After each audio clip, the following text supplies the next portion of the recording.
नमस्कार दोस्तों, कैसे हैं आप सब। उम्मीद करती हूँ कि आप सब बहुत अच्छे होंगे। जीवित पुत्री का व्रत यानी जितिया व्रत के दिन नहाए खाए के दिन क्या क्या नियम है। एक तो दातून पानी जो दिया जाता है चिल्लो सियारो और जीवित वाहन भगवान को, या फिर बहुत सारे लोग जो है खरी और तेल देते हैं। और नहाने के बाद जो है यही नियम किया जाता है। तो देखिए, सबसे पहले तो यहाँ पानी का मैं आचमन कर दी, उसके बाद से इस तरीके से ही जो है सिंदूर दिया जाता है और इसी तरीके से 5 जगह जो है वो दीवार में ही टिक दिया जाता है। तो मैं भी यहाँ पर ये 5 जगह करके दिखा रही हूँ, तो आप लोग भी अच्छे से देख लें और नियम अपना अपना ज़रूर कीजिएगा। किसी का देखा देखी आपको नहीं करना, अपना नियम आपको करना है।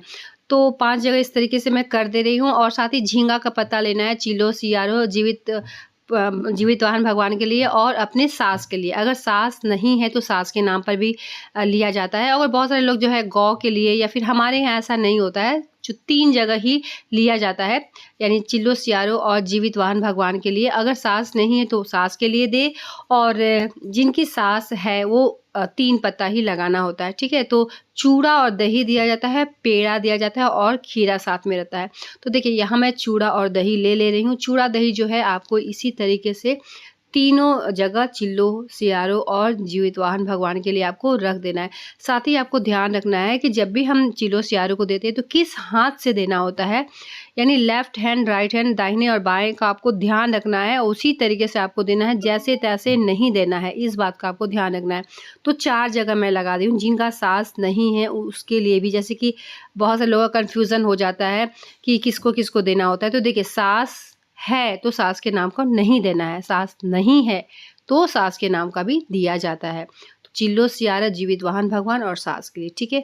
खीरा इसी तरीके से कट करके दिया जाता है। पेड़ा दिया जाता है, तो पेड़ा मेरे पास नहीं है, तो जो इलायची दाना है मैं वही यहाँ पर रख कर दिखा दे रही हूँ, ठीक है। तो 2-2 इसी तरीके से इलायची दाना रख दे रही हूँ। हालांकि हमारे यहाँ पेड़ा भी दिया जाता है, दही, चूड़ा, खीरा और पेड़ा इसी तरीके से आपको दे देना है।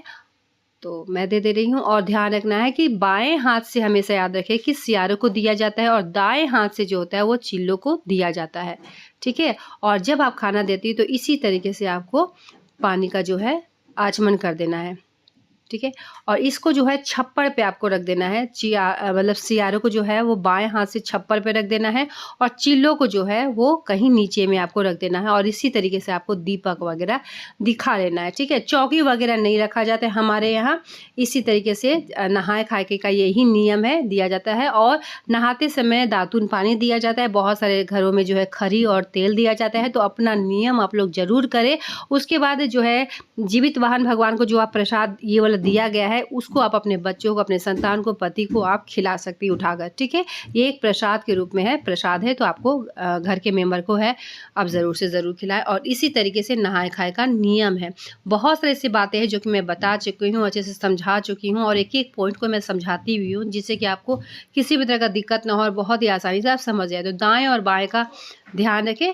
दाएँ हाथ से आपको जो है वो चिल्लों को देना है और बाएं हाथ से सियारों को देना है। जीवित वाहन भगवान को इसी तरह का जो भोग लगाए हैं उसको आप घर के मेंबर, घर के परिवार को देना है, ठीक है। तो चलिए मिलते हैं एक नए वीडियो के साथ, तब तक के लिए धन्यवाद।